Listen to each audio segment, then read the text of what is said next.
Hi, I'm Amy Irvine, founder of Rooted Planning Group, and this is Money Roots, a podcast where my team and I explore the real conversations behind financial planning. Because life is about events supported by your dollars and cents. Let's get started. Hello, Money Root listeners. Amy Irvine, founder and CEO of Rooted Planning Group here, celebrating 10 years of being in business at Rooted Planning Group.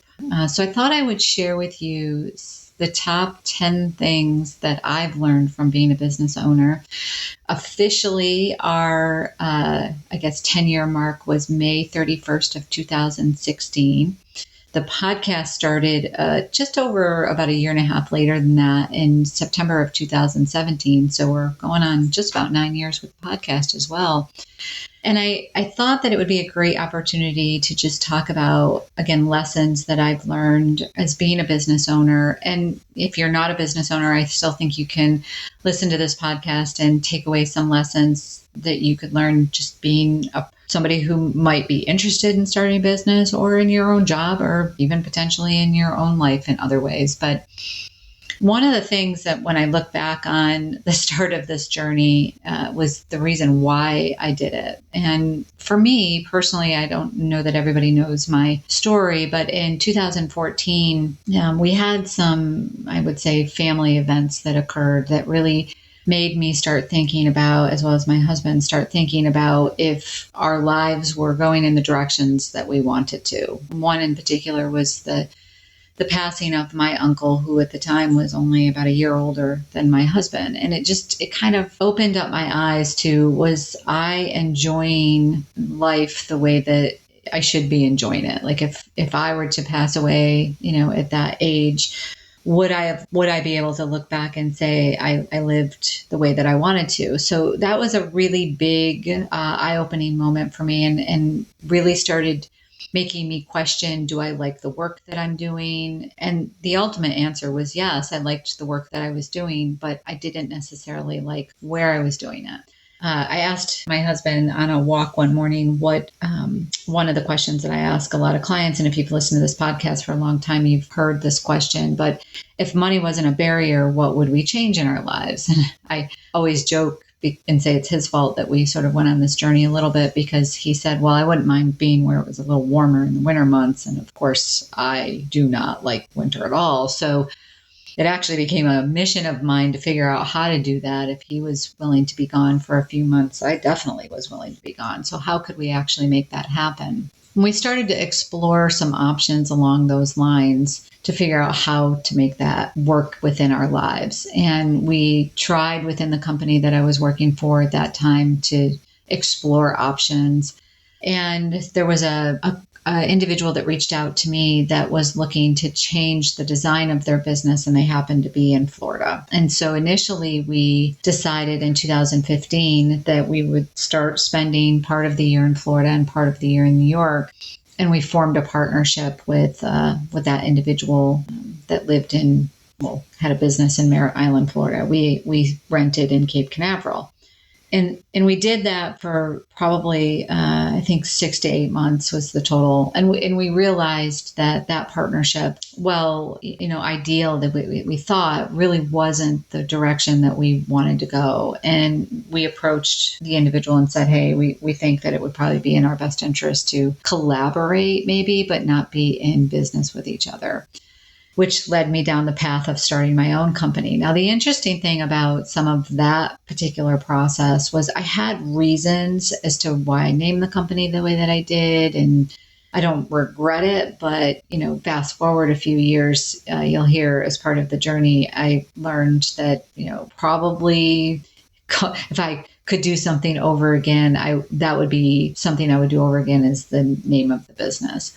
I wanted to work with people that were in my age range. I understood some of the things that they were going through, and there was unspoken language, I guess you want to say. And so when I launched Rooted Planning Group, the actual name at that point in time was Irvine Wealth Planning Strategies, which is still the official name of the business. It's just that Rooted Planning Group is a DBA. And one of the core things that I wanted to be focusing on was working with ex-gen women and their families to help provide education along finances and really make sure that people understood the recommendations that were being provided to them. And they hired me not because they felt like they didn't know what to do, but because they wanted a thought partner around their finances. And so that was sort of the key focus when I launched the firm back in 2006, the official launch of my firm in 2016. Like I said, May 31st was the actual date. That was really important to me, and that stayed the core part of my particular vision. Although with adding some younger generations, we've expanded that vision a bit more broadly. One other thing that you can always go back and say woulda, coulda, shoulda, but one other thing that I feel took me some time to become really clear about was the brand. When I launched the firm initially, I was the brand. That's one of the reasons why I called it Irvine Wealth Planning Strategies, was I needed to have people know that I was still in the area and that I had launched my own thing, and they could find me by searching my name. And so I was the brand. As the company grew, I wasn't the brand anymore. It became more about the team being the brand and, us working collectively together as a team, helping clients in their levels of success in their journey. And so shifting the brand was actually one of the biggest, and still a little bit continues to be one of the biggest challenges that we have. If you can start a business with your brand being really clear, you can avoid some heartache along the way and some challenges along the way. Now, I'm not saying that your brand doesn't change, because I think that that's something that some people get very hooked on, and they don't shift or pivot when they need to, or find another passion that they really enjoy working on, and they get beholden to what the original brand is. But be clear on your brand. If you're going to do a shift, make sure that people understand what that shift is on your brand. Lesson number 3 is having a clear vision of who you want to serve. Now, that's something I think I did quite well. And I mentioned that, knowing under lesson number 1, under knowing your why, but have a clear vision on who you want to serve. Now, your marketing, your branding, all of that kind of falls in line when you know who you actually want to serve. Some people call it niche or niche. I don't know that it needs to be as defined as some people have it, but I think having a clear vision of who you want to work with and who you want to serve does help with the direction you take the business, and who you don't take on as clients potentially if they don't fall within that group. There's nothing wrong with saying to somebody, I don't know enough about that particular area. I think you'd be better served with person X or group Y or something like that. But having a clear vision of who you want to serve.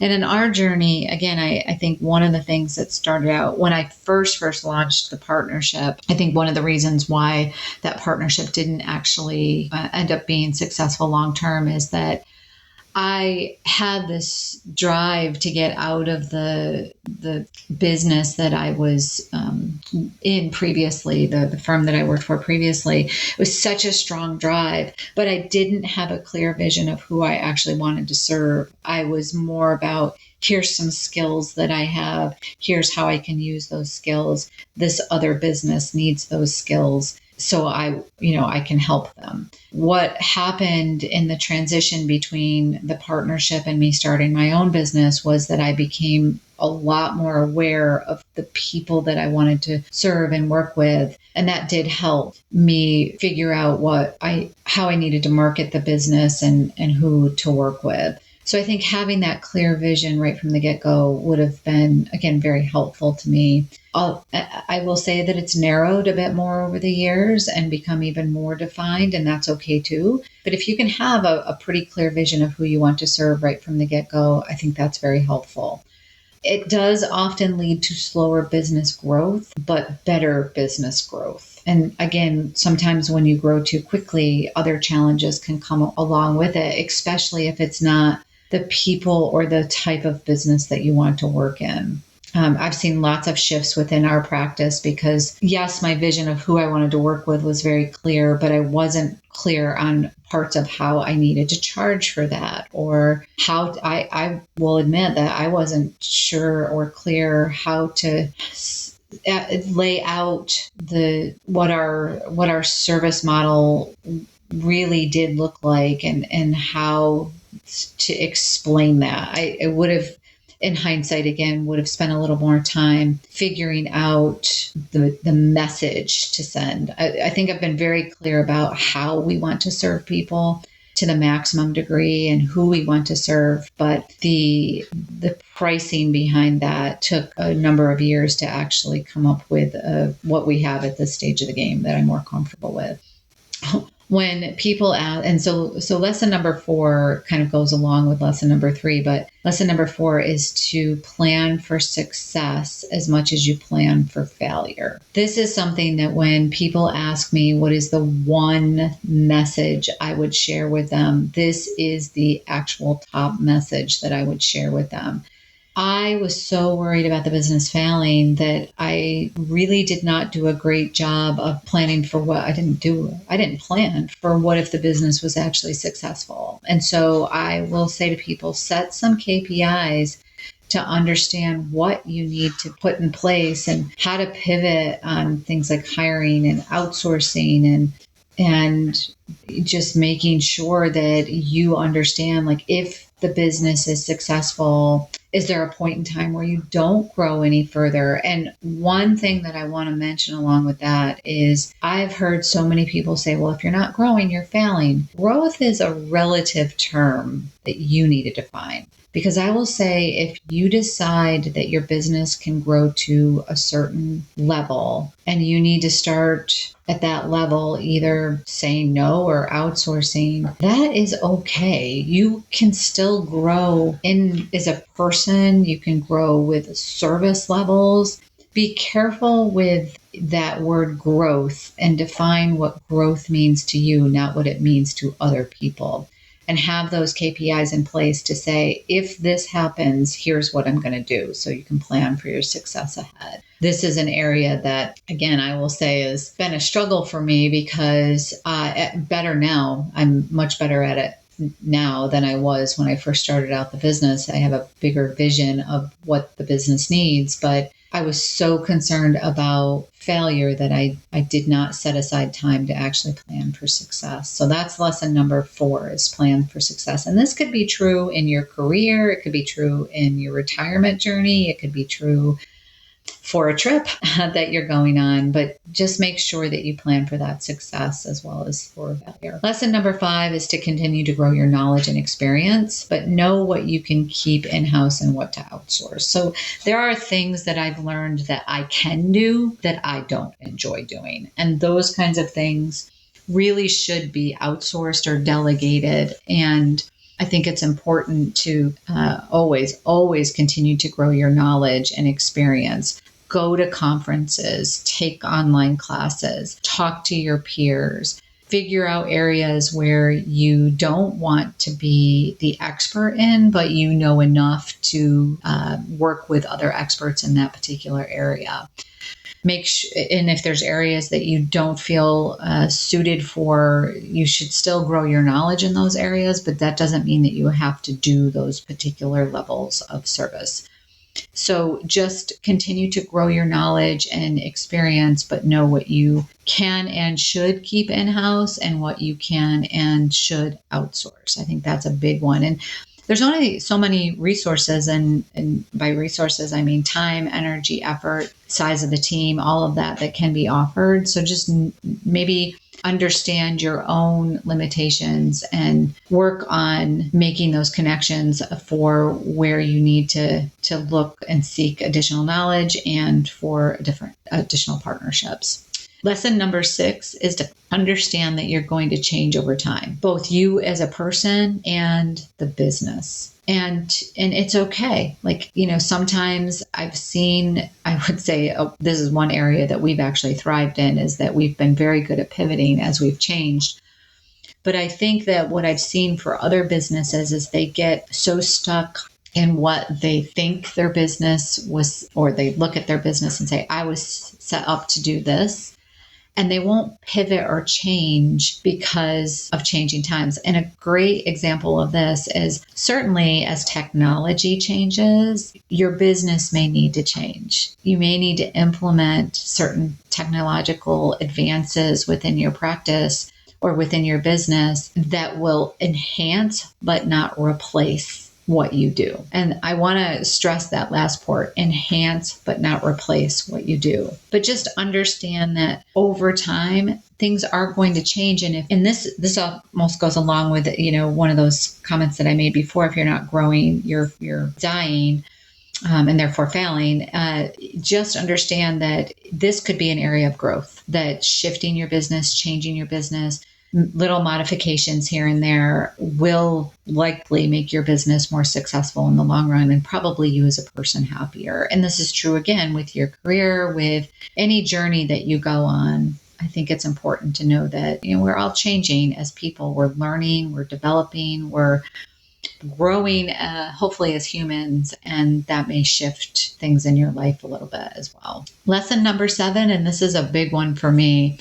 Solo and team retreats are fantastic opportunities. Make sure you do them. Make sure you implement them in your life, in my opinion.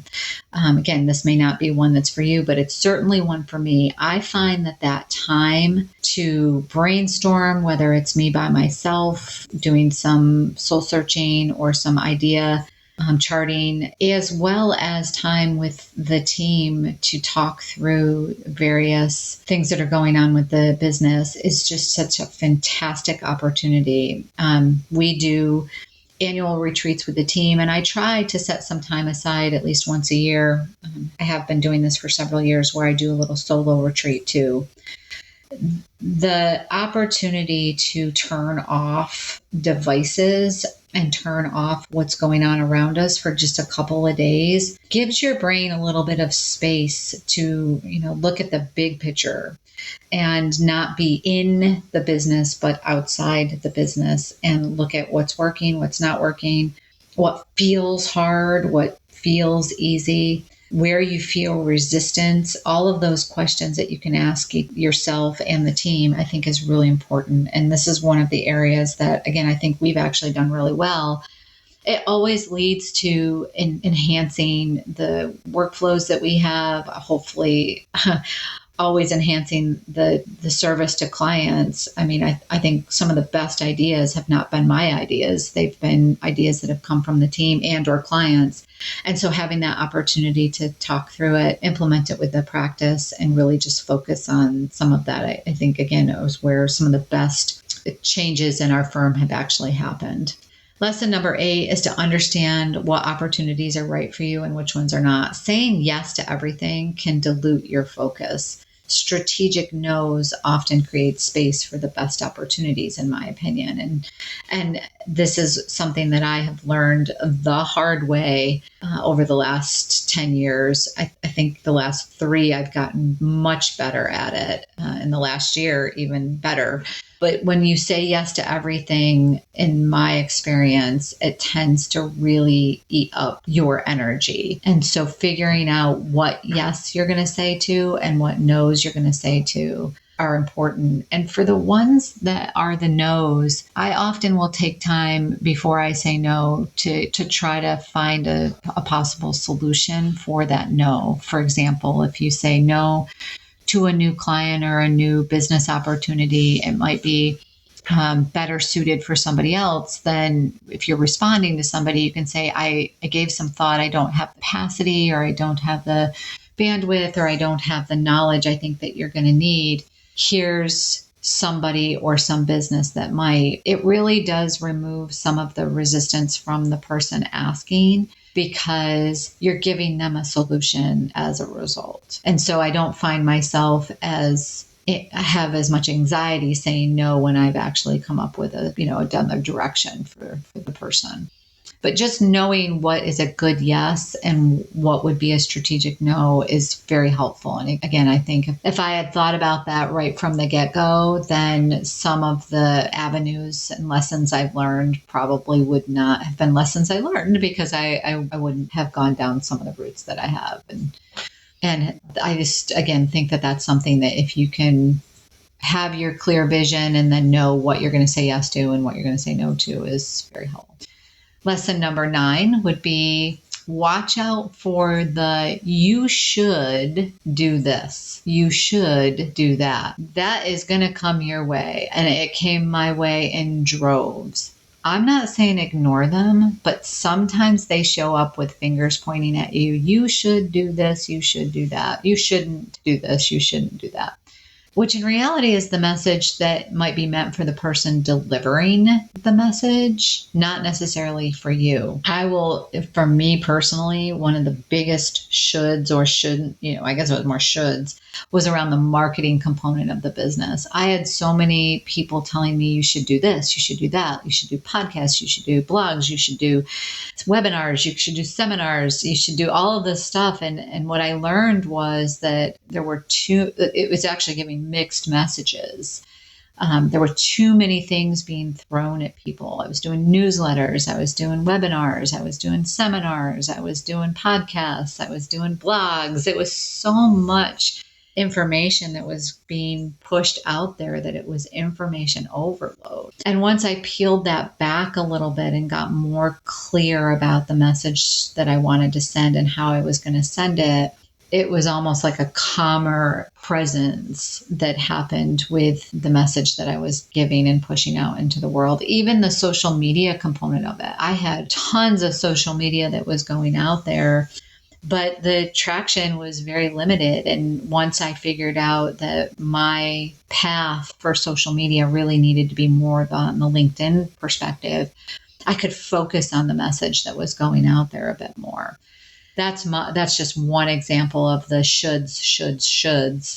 Even some of the pricing that I had initially in place was a should, like you should do this, you should do that. Once I figured out what would work for our practice versus what people were telling us we should do, again, very clear message, very easy to deliver. We were able to explain it better because we weren't doing what other people told us we should be doing. So just watch out. I'm not saying ignore what people are saying to you, but I'm saying be careful of those things when people are saying, well, you shouldn't be doing that, or you should be doing this. Just be real careful of that. And then lesson number 10 is success often for a lot of people is in numbers and revenue. I'm not saying that that's not a part of a successful business. 100% it is. You have to have growth. You have to have revenue for a business to continue to operate, and you have to have good cash flow.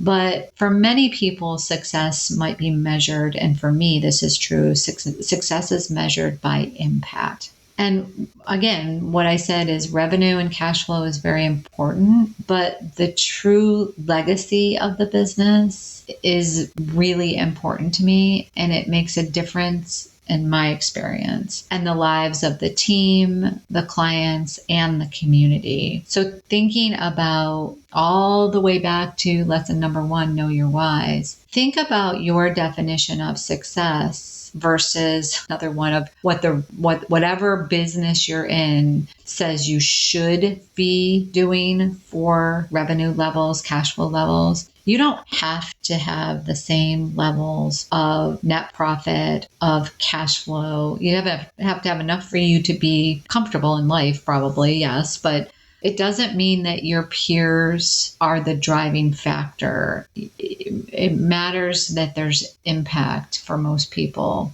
And so what does that impact look like? And if you can define what is impact to you and build that into the overall structure of your business, of your work life, of your personal life, in my experience, there's much more happiness that comes to you. And, the impact that you have on your family and on your community and on your team is going to be much greater. I hope that you've enjoyed this podcast and my 10 lessons that I've learned over time in being a business owner. And I hope that you share this and with family members, with friends. And I would love to hear any other questions that you have about my journey and about the overall things that are going on in your life, whether it's financial or ultimately tied to the finance side of things. But again, hope you enjoyed this podcast. Thank you for listening. And I would love it if you would share it and if you provide feedback. Thanks, everyone. That's it for today's episode of Money Roots. I'm Amy Irvine from Rooted Planning Group. If you found this conversation helpful, we'd love for you to share the podcast with a friend, family member, or colleague who might enjoy it too. And if there's a financial question on your mind, send it in. Your question could be the topic of a future episode, because at the end of the day, life is about events supported by your dollars and cents. Thanks for listening, and we'll see you next time on Money Roots.